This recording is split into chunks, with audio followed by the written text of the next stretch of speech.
history. Okay, so here's the thing, right? I have a lot of growing I still need to do and want to do, and like to continue to be able to have the freedoms to do so. So when people want to look at why would I step back from primary or significant leadership in a board that I create, or a business that I create, or an empire project that I create, as such with the business projects with things like the one that Russell's up to prove that the business model that I represent is not only solid, robust, and divinely inspired as you get. It's like that's the model that I aspire to. There are things that I need to learn how to do properly so I don't fuck off opportunities. And I need to be able to partner with schools and institutions so that my education grows and matches. And so we were just talking about what are the things that I need to do and I would love to be able to do. And I'm just putting this out there that I know Wharton has this build a unicorn or how to build a unicorn brand like class that they're offering for like 6 weeks. That sounds fun. But like I'm looking at like Notre Dame for like law and like let's get this for like legal institutions and stuff like that. But I'd like to be able to do it on such a way that when I approach the legal studies, I have the time to dedicate to it. So that way, the first job description for what I need Mike to do and to take over as far as the academy's development goes is that he's going to be the one that runs you through the hermetics programs first. He's going to be your front line approached. Like this gets you in the doors of magic. You got to get your head right. You've got to have all the resources backing you. Like if your business ain't up to snuff, like here's the foundation of let's build it all together.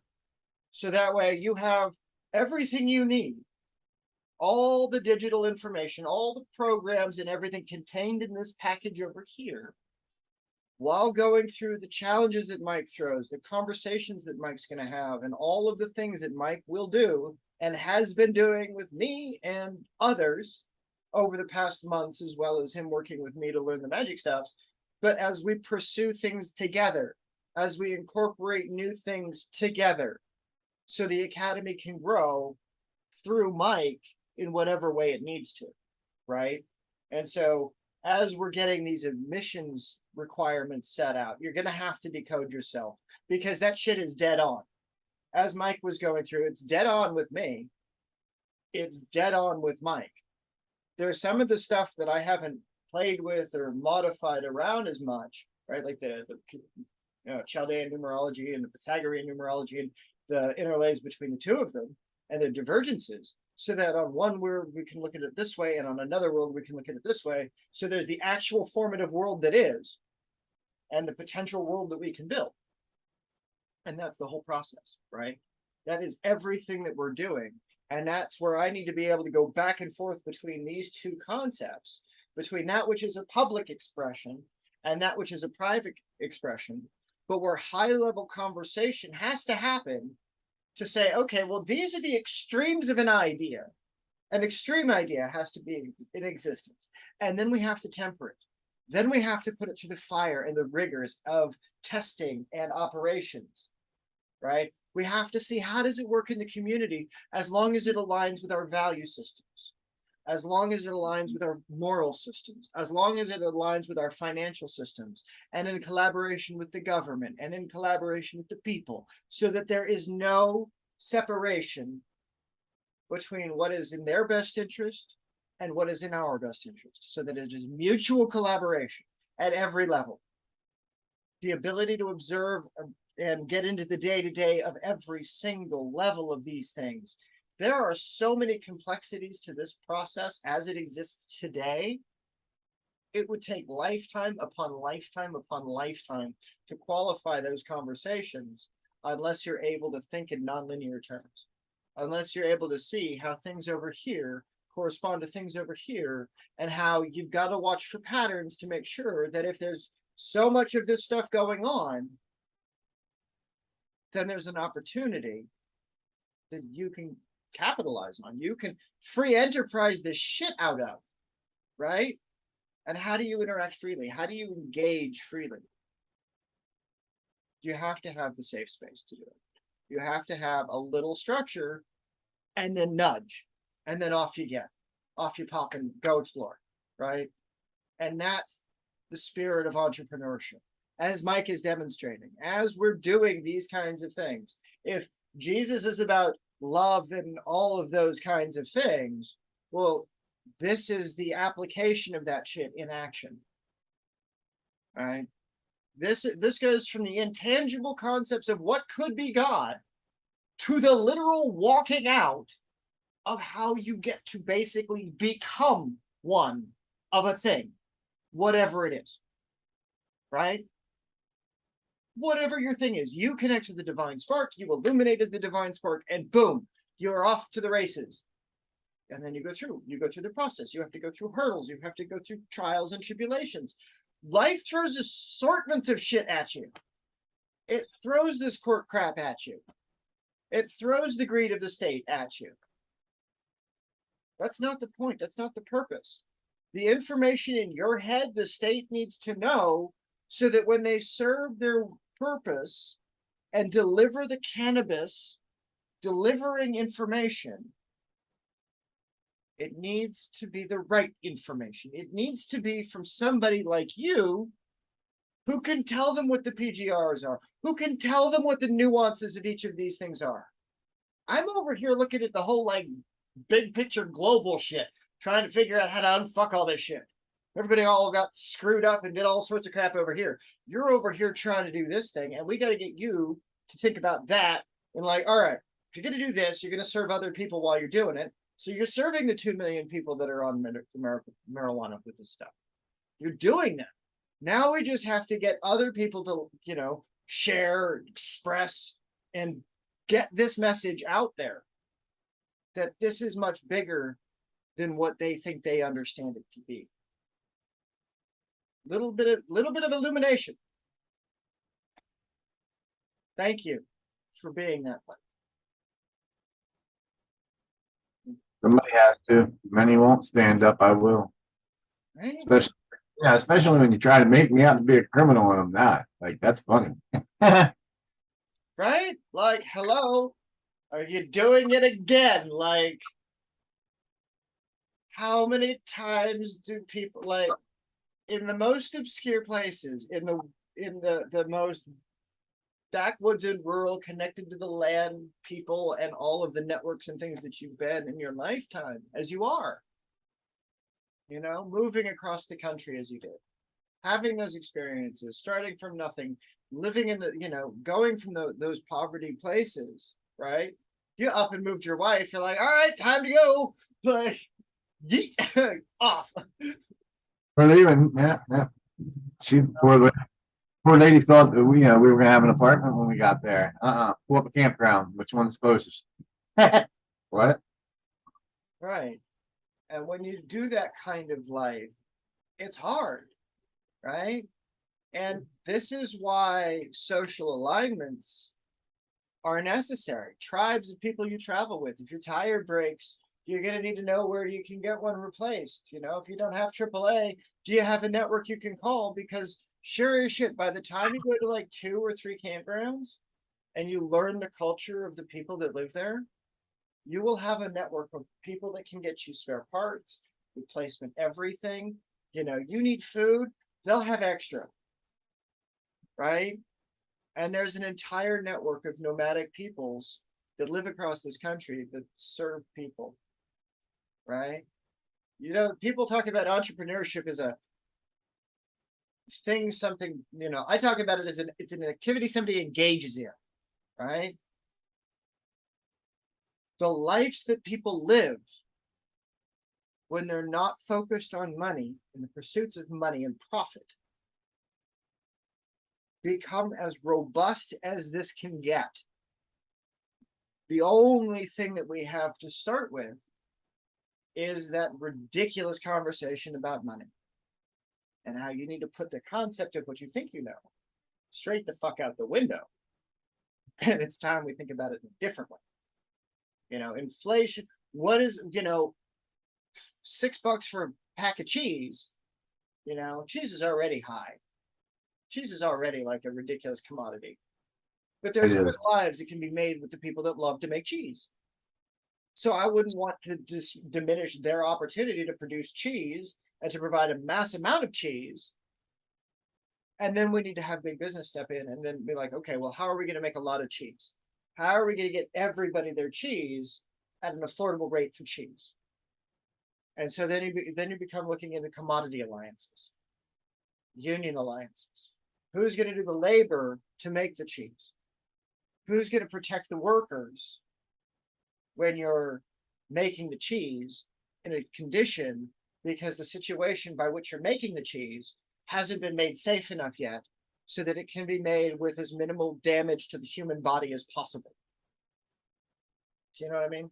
It's like we want to have mines, we want to have metals and materials. We want to be able to explore the reaches and the vastness of space. So we're going to have a robotic system and structure that allows us to go do that out in the fucking universe. Like there's already the rubble of that one planet that used to exist out there that doesn't anymore. Like that shit got blown up fucking ages ago. Let's not repeat the same mistake here because those motherfuckers that were decide to blast the planet here. Let's not, shall we? Let's just really not. You got why Trump created Space Force? Yes. Let's work with them, not against them. I'm sorry, I didn't put that out there. Working with that shit instead of against it is the smarter play. Straight up, the smarter play. Our job is to keep the balance between that world and this world. At this point, I'm pretty sure they're not hoping our doors are locked. Our doors are probably locked though. They'd be smart aliens not to have it locked. Because at this point, I'd go with them. Hello, Noah, and their ark is calling. Like, if you let us on, we don't mean to be dicks, but you know, Noah kind of fucked up a whole bunch and left a bunch of good folks behind. So, like, who wants to go play in space?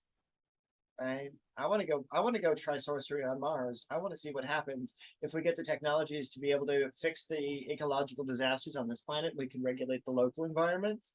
Then we'll have all the technologies necessary to be able to stabilize a foreign environment. I think it was a science magazine the other day before I ran into that video we watched.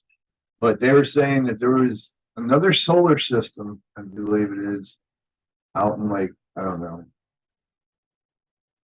Pisces or something, maybe. I don't remember, but there was another solar system that had, or universe that had solar system, or however you want to put it. But there was a world there that had water and was habitable for life. I'm like, really?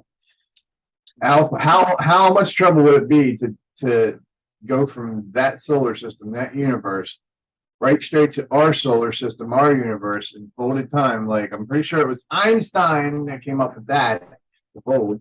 Right. Like that's possible, and then be here in a blink of an eye, like the Egyptians did with the ant from the mountain. You know what I mean? Like, oh, totally. You know, and here's the funny thing, right? Is like the Earth has been knocked off its primary axis. The Earth isn't where it used to be, and then there was that ice age, that whole nuke dinosaur joke, like God nuked the dinosaurs. There was a thing that shifted the axis of the Earth, right? If you call Kingu the moon, boom, there's the thing. Hello, there's a planet, right? And so if we could create the technology, if we could have a technological boom to go exploring these cross-dimensional intergalactic things, the math exists. It's possible to do it. If we can figure out how to do this energy thing between states, literal states in distance, right? Spaces within the multiverse.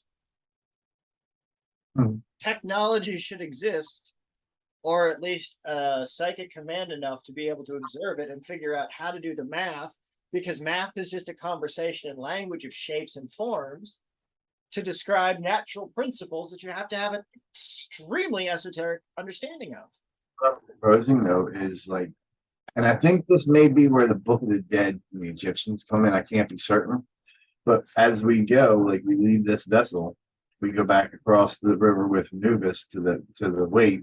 where we get our hearts judged. Then from that point on, we go to another universe and another solar system where we wait out the stench of Earth being on us. Like, it's like a purgatory realm, I guess you want to call it, but not really like a hell, not like just a waiting room type deal for new arrivals coming back. Right. We get filtrated back into another time period in another place. And you know what I mean? It only makes sense because when I go to research like these people that had deja vu, or like they bring up being remembered as somebody in the past, it's like it's the only explanation for that.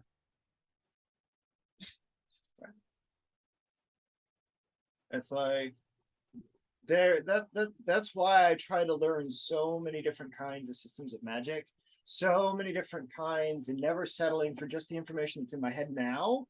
Like, I know I can be more awesome than I am now. I want to know the me in 20 years that's going to have those law degrees and doctorates. Right? But I also want to know the me that pushes in industry and technology and development in the world in a way that won't corrupt the world, as stable as possible, so that we're able to explore this potentially in our lifetime. The only reason I say that is because I've died twice. Like, you know, I've seen that almost to the other side of the realm. And I knew it from experience when my mom died, like her thing was butterflies. And I told you about the experience I had. You know what I mean?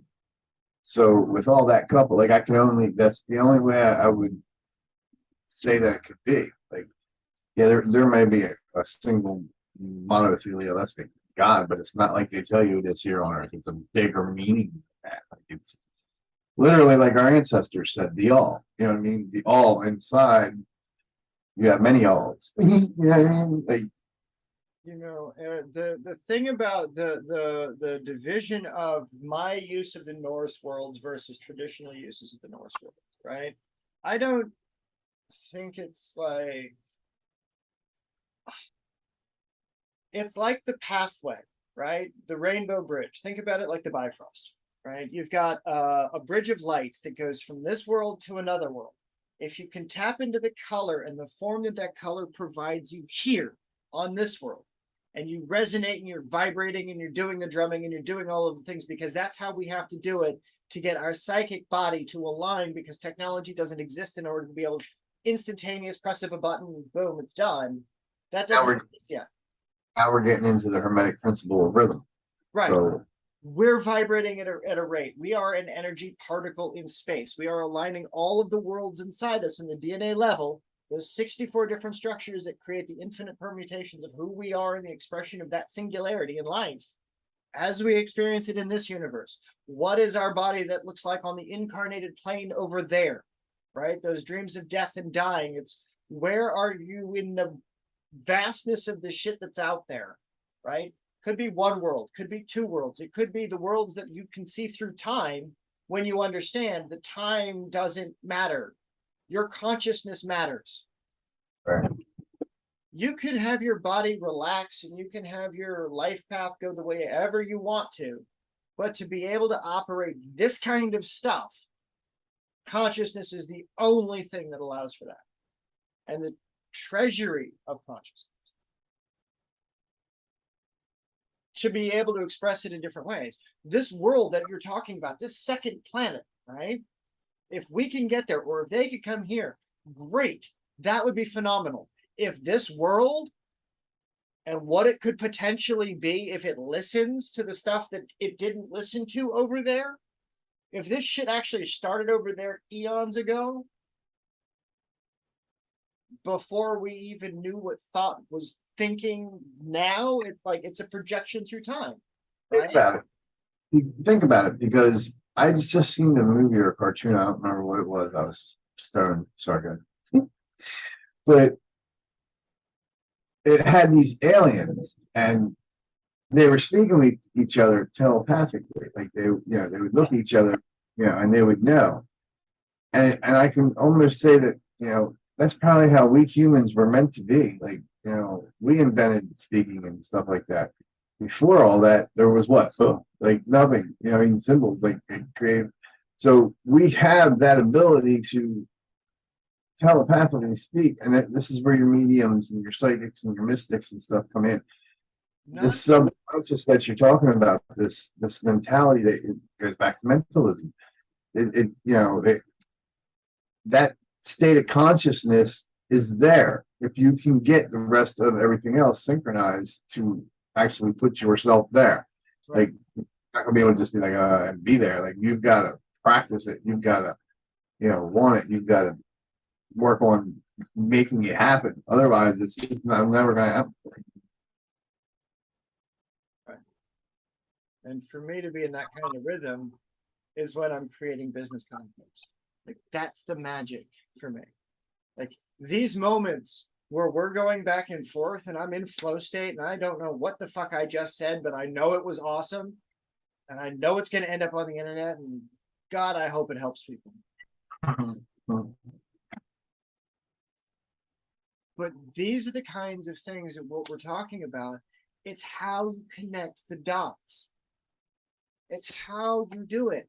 You vibrate, you do the drumming, you do the chanting, you do the right states and everything, right? And for that culture, for those people, for those ancestors, for those regions in the world that they're at, those are the dimensions and far off universes that their consciousness is responding to in a vibrational state that makes up the particles that make up them as far as their chemical decoding. Consciousness over there in those elements, right? This is why I love the Octavos so much by Peter Carroll.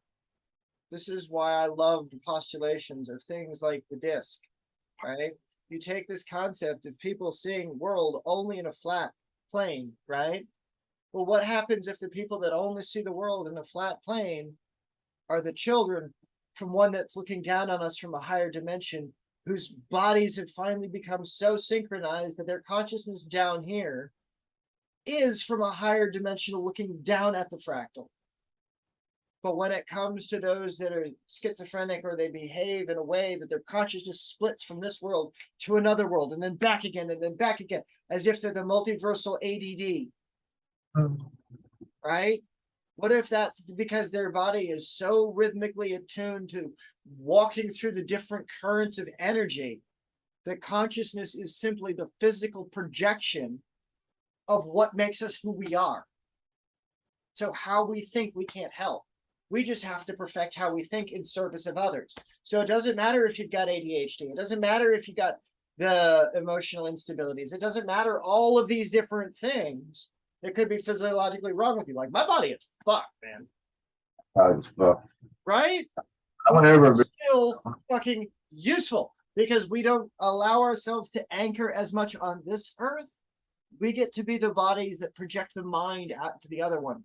We get to release through the assistance of Mother Nature, to the entheogens, the cannabis, to the kratom, to release the pain, to release the anchoring of our consciousness on this body so we can project ours outwards. While at the same time, we're able to receive that same inspiration from those other planes here on Earth. So as we're projected outward, the body here is empty. This is why you do isolation exercises. This is why you separate it out from the community so you don't trifle the community with your bullshit while you're trying to do this exchange. Exactly. This is why we have safe spaces we're setting up. This is why we have these conversations and why we need to have these conversations is because there is shit going on in the universe people are dreaming of here. This world is fine for now, it seems. But how long does that last if people don't wake up and realize part of them is here, part of them is there, part of them is some fucked off who knows what because of what genetic shit has happened. Humans are a cornucopia of alien experiments and nature doing nature. Like, and when I mean alien, I mean this world itself. Everything that lives on it has come from space, somewhere in space. We are like the universe's trash can of miscellaneous parts put in a living form. The imperfectness of the all. Right. Like a perfect planet doesn't need people. It just exists. It is pretty. It just vibrates. It is a hole in the universe. There is no life on it. It just is a chemical in space. I'm not a fucking planet. I can see it with my mind's eye if I know where it's located. Can channel that energy, pull it down, use it like strings, weaving a tapestry. If I knew how to weave, I could do like really crazy patterns and make it like bind runes and like just like set that on the tapestry. But like that's a conversation that I have to learn with Keith. I don't know that magic yet. Like so much to learn. So little time. So little time, like it, and here we are talking about time, and this is what happens when we open the seal of time, and so this is the response that you're gonna get is a whole like 2-hour thing on time. So this is to be like boom done. Like no, this is I touch time and I see shit. Like I will tell you some shit when I see it. So here's a deeper dive into what happens when you open the source of time. Congratulations, it gets wacky.